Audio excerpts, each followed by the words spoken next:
काल Taloja police station अंतर्गत साधारण दुपारी 12 ते 1 दरम्यान आसावरी सोसायटी फेज 2 तळोजा या ठिकाणी एक 17 वर्षीय युवती आहे, तर तिची तिच्या राहत्या घरी खून करून हत्या झाल्याची घटना घडलेली होती।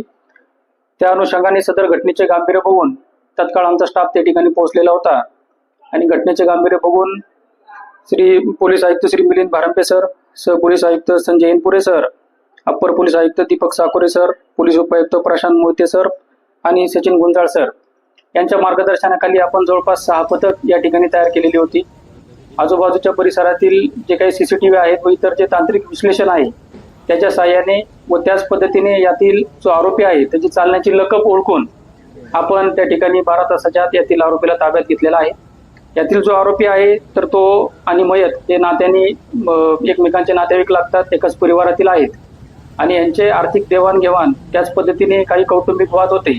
त्याच्या कारणास्तव त्यांनी काल दुपारी साधारण 11:30 ते 1 दरम्यान तिच्या राहत्या घरी येऊन तिची कुकर आणि चाकू याच्या साहाय्याने हत्या केल्याचं प्रथमदर्शनी निष्पन्न झालेलं आहे आणि सदर गुन्ह्याचा पुढील तपास PI सागर निकम हे करत आहेत। याच्यामध्ये आमचा प्राथमिक तपास चालू आहे, पुढील तपास करणं बाकी आहे।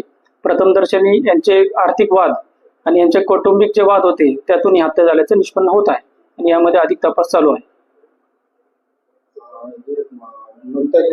यातील जी मृतक आहे, जी मुलगी आहे, तर तिच्या घरी तिचे आई वडील आणि तिचा भाऊ हे राहत होते।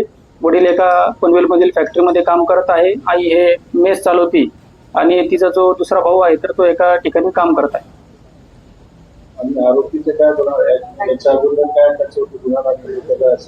आता यातील जो आरोपी आम्ही ताब्यात घेतलेला आहे तर तो मैत्याचा नातेवाईक आहे, त्याच्यावर प्रथमदर्शनी कुठल्या प्रकारचा गुन्हा दाखल नसल्याचे दिसत आहे, परंतु त्यामध्ये अधिक तपास आमचा चालू आहे।